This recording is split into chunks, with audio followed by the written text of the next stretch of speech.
Bienvenue dans la newsletter du mois de septembre 2024. Je suis Carole Maton et je vous parle aujourd'hui des nouveaux paliers d'évolution.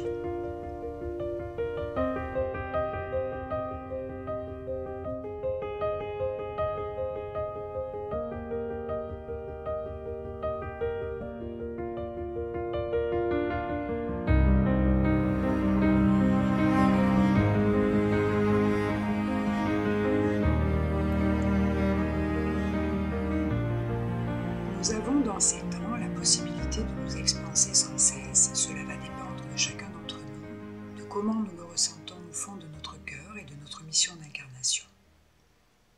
La reconnexion à son soi divin est graduelle et intime. C'est un chemin de réalisation personnelle qui nécessite une guérison profonde de tous les programmes endossés, des croyances limitantes, des blessures, mais aussi d'être attentif à tous les pièges de conscience, les interférences qui nous dévient ou nous bloquent dans notre évolution organique. L'opportunité d'ascensionner est réelle, mais il faut comprendre que les agendas de contrôle mental sur l'esprit des humains est aussi réel, afin de les empêcher d'atteindre des niveaux vibratoires inhérents à leur libération spirituelle.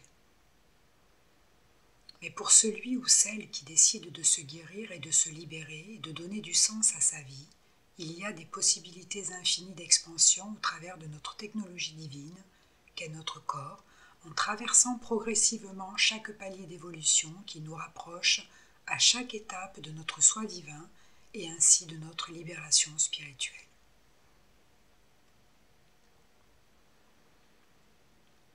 Comprendre le sens de notre vie. C'est en comprenant le sens de notre vie, de notre incarnation, que nous pouvons donner du sens à tout ce qui se passe présentement et pouvons saisir cette opportunité de nous guérir, de nous élever, en ouvrant parallèlement cette possibilité aux autres consciences. Car tout ce que nous faisons a un impact vibratoire dans le champ. Si nous incarnons la libération de notre esprit, nous ouvrirons une brèche ou opportunité pour les autres de se libérer. Nous pourrons nous adapter.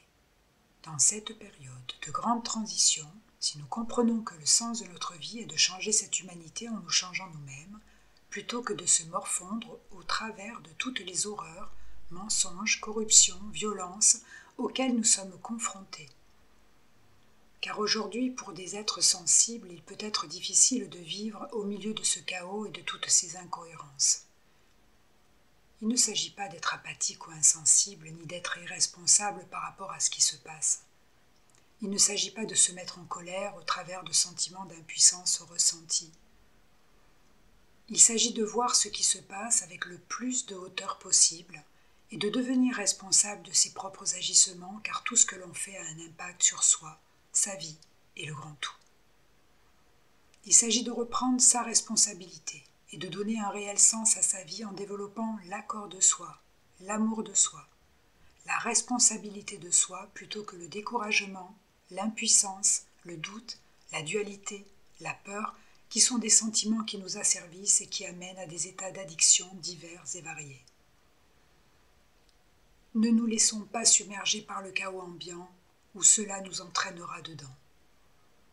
Développons le courage de voir la vérité, même si elle est douloureuse à voir, et changeons nos schémas limitants en des comportements sains vis-à-vis de nous-mêmes et des autres. Tout ce que nous vivons actuellement engendre des peurs diverses et donc du stress, ce qui génère des états d'anxiété profonde. C'est pour cette raison que nous devons recréer en soi de la sécurité intérieure qui se développe au travers d'un travail intérieur profond et d'implication personnelle. C'est cela donner du sens à sa vie. C'est trouver des solutions pour s'adapter dans un monde chaotique en plein changement. C'est ne pas se laisser corrompre par les déviances, ni baisser les bras dans un statut de victime. C'est demeurer dans la maîtrise de soi et dans son intégrité. Et c'est ainsi que nous pourrons nous adapter aux situations diverses et pourrons accompagner certains de nos proches dans notre quotidien. Et là, je fais référence à nos enfants qui vont avoir besoin de beaucoup de soutien dans ces temps. Et si nous ne sommes pas capables de nous soutenir nous-mêmes, nous ne pourrons pas soutenir qui que ce soit. l'observateur neutre. L'observateur neutre est un état à développer en soi pour pouvoir s'adapter dans ces temps bouleversés. Notre corps ayant engrammé beaucoup de peurs et de sentiments d'oppression durant notre incarnation et toutes les autres, tout ce à quoi nous sommes confrontés aujourd'hui appuie sur ces peurs enfouies. Développer son pouvoir d'auto-guérison dans ces temps est indispensable pour avancer le plus sereinement possible. La posture de l'observateur neutre, c'est prendre conscience de ce qui se passe sans en être impacté. Comprendre ce qui se passe en soi, autour de soi, et demeurer neutre pour pouvoir prendre les meilleures décisions en alignement avec son soi profond. Car les décisions alignées se prennent dans le calme et la sérénité, versus les décisions non alignées se prennent dans l'empressement, l'impatience sous déclencheur émotionnel. L'observateur neutre, c'est demeurer dans un état d'unité et de paix parfaite. Cet état est le résultat d'un corps mental discipliné et d'un corps émotionnel nettoyé des blessures qui n'est soumis à aucun déclencheur. Lorsque nous avons le contrôle des pensées de notre mental, nous avons le contrôle de la direction et des actions de notre corps physique. Ce qui signifie que la priorité est de travailler sur son corps mental, pratiquer la méditation de pleine conscience, le faire régulièrement. Ne plus s'accrocher aux millions de pensées qui traversent notre esprit. Et parallèlement accueillir nos blessures, nos peurs, nos limitations, plutôt que de les refouler. Car ce matériel émotionnel qui remonte à la surface nécessite d'être vu et transcendé. Et si le corps mental n'est pas apaisé, il sera difficile, voire impossible, de traiter le corps émotionnel. Je rappelle que vous avez des ressources sur mon site Académie du Soi Divin pour vous accompagner dans votre travail intérieur afin de retrouver votre pouvoir d'auto-guérison. Se reconnecter à soi, c'est développer une intimité avec soi pour pouvoir introspecter sainement et sereinement. Aussi, je vous invite à vous poser quelques questions. Qu'est-ce qui a servi encore mon esprit aujourd'hui ?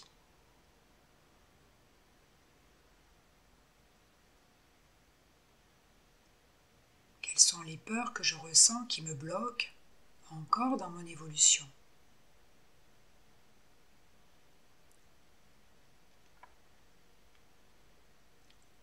Qu'est-ce qui me fait souffrir encore aujourd'hui ? Au plus nous développons ce travail intérieur sur notre corps mental et émotionnel, au plus nous développons notre maîtrise personnelle. Nous nous délestons ainsi de nos blessures et vulnérabilités et nous développons des états de paix intérieure profonds, ce qui nous permet de prendre de la hauteur, de se désidentifier de nos pensées, blessures, et ainsi accéder à la conscience de soi pour mieux les traiter. La connaissance de soi. Ce travail intérieur de guérison et de réhabilitation nous permet de nous connaître profondément.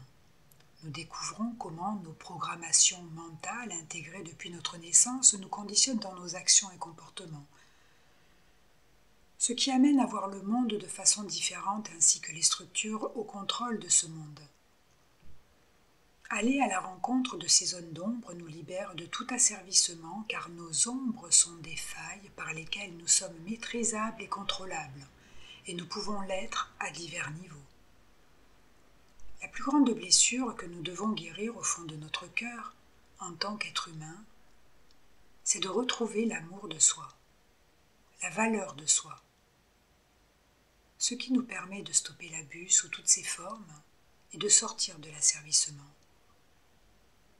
Lorsque nous choisissons d'arrêter l'abus, qu'il soit psychologique ou physique, lorsque nous décidons de mettre des limites à nos agresseurs ou usurpateurs, quels qu'ils soient, nous nous libérons. Et nous devons apprendre à nous libérer de tout cela par amour pour soi en tout premier, sans honte ni culpabilité. L'abus stoppe quand nous décidons d'y mettre un terme.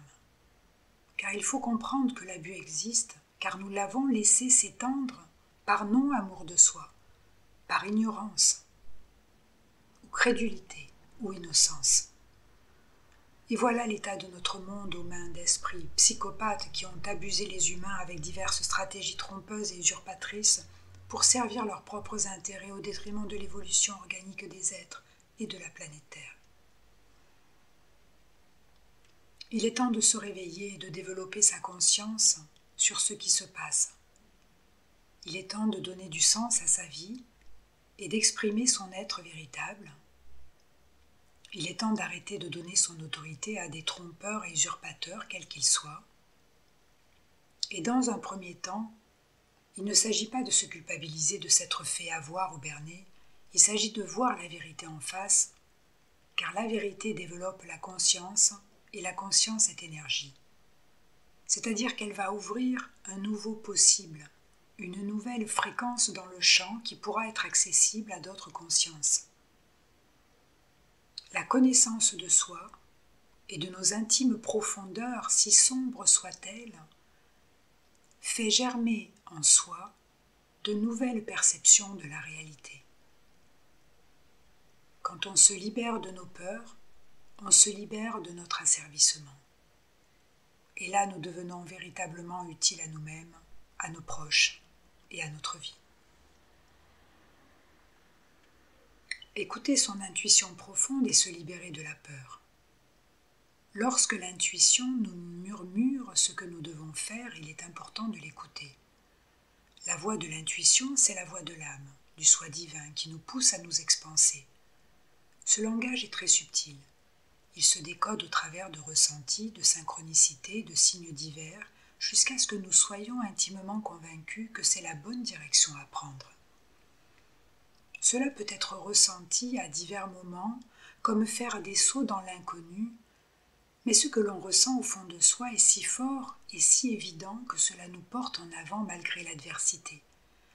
Car suivre la voie de son âme dans un monde où tout est fait pour interférer, piéger, empêcher d'être en paix, suscite de mettre en action d'excellentes stratégies. Notre âme a besoin de s'unifier, de se libérer des peurs pour accomplir sa mission.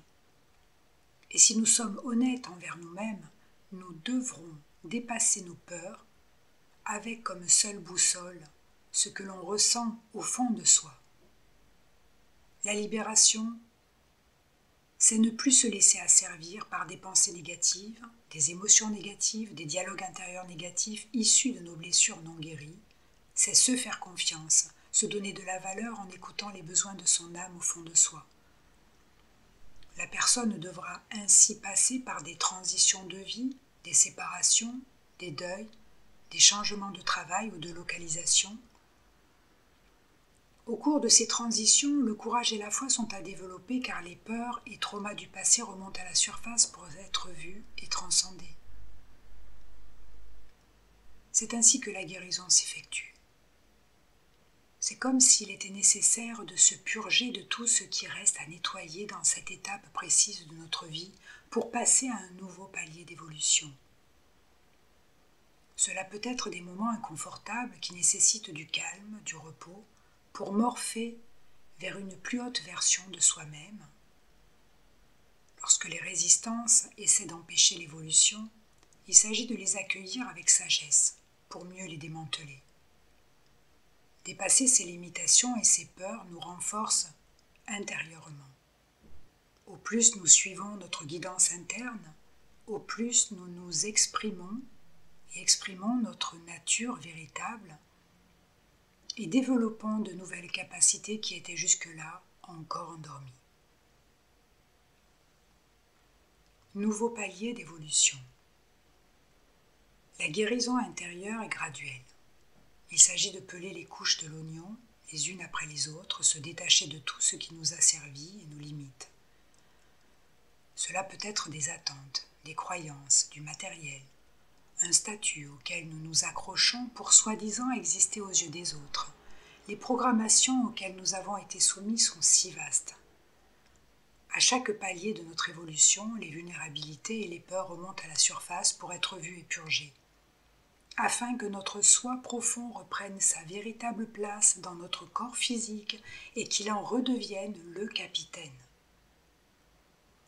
Suivre la guidance intérieure peut être inconfortable, car cela nous requiert de lâcher des choses encore et encore, auxquelles nous étions attachés pour redevenir divins, souverains et libres. Et même si nous le ressentons au fond de notre cœur, lâcher des choses auxquelles nous sommes attachés, avec lesquelles nous nous sommes construits, avec lesquelles nous sommes considérés aux yeux des autres n'est pas facile. Je compare cela à des cordes que nous devons briser au travers de nos actions libératrices, car c'est en lâchant que nous prenons conscience du poids et de l'impact que cela a causé sur notre structure et sur notre vie. C'est en lâchant certaines choses que nous affrontons l'inconnu et que nous démantelons la structure de notre ego négatif. Et nous réalisons au fil de notre évolution que nous nous sommes limités nous-mêmes au travers de notre prison mentale et que ce dépassement fait fleurir en nous des sentiments de complétude et de véritable estime de soi. Et c'est ainsi que nous évoluons progressivement au travers des nouveaux paliers de notre évolution, en incarnant dans notre corps physique notre soi divin profond. C'est en tout cas le chemin que j'ai choisi de suivre dans ma vie, pour lequel je suis né dans cette incarnation. C'est ma mission de vie de vous accompagner vers la meilleure version de vous-même et de vous aider à retrouver la paix en vous, pour vous trouver, vous connaître, vous libérer et ainsi mieux vous adapter dans ces temps bousculés. Car il est précieux pour moi de vous inspirer à retrouver cet amour pour vous-même, le véritable amour de soi, celui qui se construit au travers de notre guérison et libération de tout ce qui nous a servi. Et c'est ainsi que nous donnons du sens à notre vie, à notre présence ici sur Terre, en ouvrant ce nouveau possible pour nous-mêmes et pour les autres. J'espère que ces mots seront aidants pour vous et votre évolution. Ne prenez bien sûr que ce qui résonne pour vous. Prenez bien soin de vous.